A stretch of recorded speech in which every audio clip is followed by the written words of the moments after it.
ಎಲ್ರಿಗೂ ನಮಸ್ಕಾರ. ಇವತ್ತು ನಮ್ಮ ಸಿ ಎಮ್ ಕಾರ್ಸಲ್ಲಿ 2009 ಮಾಡಲ್ ಗಾಡಿ ಶಿಫ್ಟ್ ಡೀಸೆಲ್ ಗಾಡಿ ಸೇಲಿಗೆ ಬಂದಿದೆ. ಈ ಗಾಡಿ 2009 ಒಂದು ಒಳ್ಳೆ ಮೈಲೇಜ್ ಬರೋಂತಹ ಗಾಡಿ, ಹಾಗೆ ಮೇಂಟೆನೆನ್ಸು ಕೂಡ ಅಷ್ಟೇ ತುಂಬ ಕಡಿಮೆ ಬರೋಂತಹ ಮೇಂಟೆನೆನ್ಸ್ ಗಾಡಿ ಇದು. ಹಾಗೆ ಈ ಕಸ್ಟಮರು ಕೂಡ ವೆಲ್ ಮೇಂಟೆನೆನ್ಸ್ ಮಾಡಿದ್ದಾರೆ. Diesel vehicle, low maintenance. ಇದು ಬಜೆಟ್ ಫ್ರೆಂಡ್ಲಿ ವೆಹಿಕಲಲ್ಲಿ ಏನಾದರೂ ಯಾರಾದರೂ ನೋಡ್ತಿದ್ರೆ ನಮ್ಮ ಸಿ ಎಮ್ ಕಾರ್ಸಲ್ಲಿ ಈ ವೆಹಿಕಲ್ ಅವೈಲೇಬಲ್ ಇದೆ, ನೀವು ನೋಡ್ತಿರ್ಬೋದು. ವೆಹಿಕಲ್ ಯಾವುದೇ ರೀತಿಯಾದಂಥ ಆಕ್ಸಿಡೆಂಟ್ಸ್ ಆಗಿರ್ಬೋದು, ರಿಪ್ಲೇಸ್ಮೆಂಟ್ಸು ಯಾವುದೂ ಕೂಡ ಇಲ್ಲ, ಪ್ಯೂರ್ ಜೆನ್ಯೂನ್ ಇದೆ. ಗಾಡಿ ಒಂದು ಕರ್ನಾಟಕ ರಿಜಿಸ್ಟ್ರೇಷನ್ನು 01.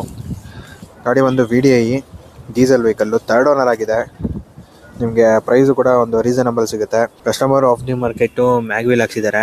ಗಾಡಿ ಸ್ವಲ್ಪ ಲುಕ್ ವೈಸು ಕೂಡ ಚೆನ್ನಾಗಿದೆ. ಥರ ವರ್ಕ್ಸ್ ಆಗಿರ್ಬೋದು ಯಾವುದೂ ಕೂಡ ಇಲ್ಲ. 9 ಮಾಡಲ್ಗೆ FC ರಿನ್ಯೂವಲ್ ಮಾಡಿದ್ದಾರೆ. ಇನ್ನು 4 ಇಯರ್ಸು ವೆಹಿಕಲ್ಗೆ FC ಇದೆ. ಇನ್ಸೂರೆನ್ಸು ಲ್ಯಾಬ್ಸ್ ಇದೆ, ಇನ್ಸೂರೆನ್ಸ್ ರಿನ್ಯೂವಲ್ ಮಾಡ್ಕೊಬೇಕಾಗತ್ತೆ. ಅದು ಬಿಟ್ಟರೆ ಕಂಪ್ಲೀಟು ಆಯಿಲ್ ಚೇಂಜ್ ಆಗಿರ್ಬೋದು, ಪ್ರತಿಯೊಂದು ಕೂಡ ಟಿಲ್ ಡೇಟು ಅಪ್ಡೇಟ್ ಇದೆ. ಅಪ್ ಟು ಡೇಟು ಮೇಂಟೆನೆನ್ಸ್ ಆಗಿದೆ ಗಾಡೀಲಿ ಯಾವುದೇ ಥರ ರೀಪ್ಲೇಸ್ಮೆಂಟ್ಸ್ ಆಗಿರ್ಬೋದು, ಆಕ್ಸಿಡೆಂಟ್ಸು ಯಾವುದೂ ಕೂಡ ಇಲ್ಲ. 9 ಮಾಡಲ್ ಆಗಿದ್ರೂ ಇವತ್ತರೆಗೂ ಜೆನ್ಯೂನ್ ಇದೆ ಗಾಡಿ. ಹಾಗೆ ಇಂಟೀರಿಯರು ಕೂಡ ನೋಡ್ಬೋದು. ಇಂಟೀರಿಯರಲ್ಲೂ ಕೂಡ ಯಾವುದೇ ಥರ ಡ್ಯಾಮೇಜಸ್ ಇಲ್ಲ ಗಾಡೀಲಿ. ಕಂಪ್ಲೀಟು ವೆಲ್ ಮೇಂಟೆನೆನ್ಸ್ ಮಾಡಿದ್ದಾರೆ. Number of owners 3rd owner. ನಿಮಗೆ ಒಂದು ಬೆಸ್ಟ್ ಪ್ರೈಸಲ್ಲಿ ಸಿಗುತ್ತೆ. ನಾರ್ಮಲ್ ಮ್ಯೂಸಿಕ್ ಸಿಸ್ಟಮ್ ಬರುತ್ತೆ, AC ಬರುತ್ತೆ, ಮ್ಯಾನ್ಯುವಲ್ ಟ್ರಾನ್ಸ್ಮಿಷನ್ ವೆಹಿಕಲ್ಲು. ಹಾಗೆ ಎಕ್ಸ್ಟ್ರಾ ಸ್ಪೀಕರ್ ಎಲ್ಲ ಇನ್ಸ್ಟಾಲ್ ಮಾಡಿದ್ದಾರೆ. ಇದರಲ್ಲಿ 4 ಪವರ್ ವಿಂಡೋಸ್ ಬರುತ್ತೆ ನಿಮಗೆ. ಇದು VDI ಆಪ್ಷನ್ನು. VDIಗೆ ಮಾತ್ರನೇ 4 ಪವರ್ ವಿಂಡೋಸು ಇದೆಲ್ಲ ಬರುತ್ತೆ ನಿಮಗೆ. ಹಾಗೆ ವೆಹಿಕಲ್ ಕಂಫರ್ಟಬಲು ಕೂಡ ಅಷ್ಟೇ. ಬ್ಯಾಕ್ ರೋನು ಕೂಡ ನೋಡ್ತಿರ್ಬೋದು. ಗಾಡಿಯಲ್ಲಿ ಯಾವುದೇ ಥರ ಸೀಟ್ ಡ್ಯಾಮೇಜಸ್ ಆಗಿರ್ಬೋದು, ಪೈಂಟಿಂಗ್ ಡ್ಯಾಮೇಜಸ್ಸು ಯಾವುದೂ ಕೂಡ ಇಲ್ಲ.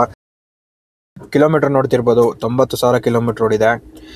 ಈ ಗಾಡಿಯಲ್ಲಿ ನಿಮಗೆ FC 4 ಇಯರ್ಸ್ FC ಇದೆ. ನಿಮಗೆ ಓನ್ಲಿ ಏನಿದ್ರು ಕೂಡ ಇನ್ಸೂರೆನ್ಸ್ ಮಾತ್ರ ರಿನ್ಯೂವಲ್ ಮಾಡ್ಕೊಂಡ್ರೆ ಸಾಕು. ನೀವು ಆರಾಮಾಗೆ 4 ಇಯರ್ಸ್ ಯೂಸ್ ಮಾಡ್ಬೋದು. ಈ ಗಾಡಿ ಒಂದು ಒಳ್ಳೆ ಮೈಲೇಜ್ ಬರೋಂತಹ ಗಾಡಿ ಮಾರುತಿಯಲ್ಲಿ. ಹಾಗೆ ಈ ಬಾಡಿ ಬಿಲ್ಡ್ ಕ್ವಾಲಿಟಿನೂ ಕೂಡ ಅಷ್ಟೇ. ಆವಾಗ ಬರ್ತಿದ್ದು ಗಾಡಿ ಬಿಲ್ಡ್ ಕ್ವಾಲಿಟಿ ತುಂಬಾ ಸ್ಟ್ರಾಂಗ್ ಇರ್ತಿತ್ತು. ಹಾಗೆ ಈ ಮೇಂಟೆನೆನ್ಸ್ ತುಂಬಾ ಕಡಿಮೆ ಬರುತ್ತೆ ನಿಮಗೆ ಈ ವೆಹಿಕಲ್. ಬಜೆಟ್ ಫ್ರೆಂಡ್ಲಿ ಅಂದರೆ ನಮ್ಮ ಮಾರುತಿ ಶಿಫ್ಟು ಒಂದು ಒಳ್ಳೆ ಹೆಸರು ಮಾಡಿರೋಂತಹ ಗಾಡಿ. ಆವಾಗ ಅದರಲ್ಲಿ ಡೀಸೆಲ್ ಜಾಸ್ತಿ ನಿಮಗೆ ಒಳ್ಳೆ ಮೈಲೇಜ್ ಬರೋಂಥದ್ದು. ಇದರಲ್ಲಿ ಪೆಟ್ರೋಲ್ ಬಂದು ಮೈಲೇಜ್ ಕಡಿಮೆ ಬರುತ್ತೆ. ಅದಾದಮೇಲೆ ಲೇಟೆಸ್ಟ್ ಮಾಡಲ್ ಬಂದಮೇಲೆ ಸ್ವಲ್ಪ ನಿಮಗೆ ಮೈಲೇಜ್ ಇನ್ಕ್ರೀಸ್ ಮಾಡಿದ್ದಾರೆ. ಅದರಲ್ಲಿ ಡೀಸೆಲ್ ಇದು 20+ ಮೈಲೇಜ್ ಬರುತ್ತೆ. 20+ ಮೈಲೇಜ್ ಬರೋಂತಹ ಗಾಡಿ ಇದು.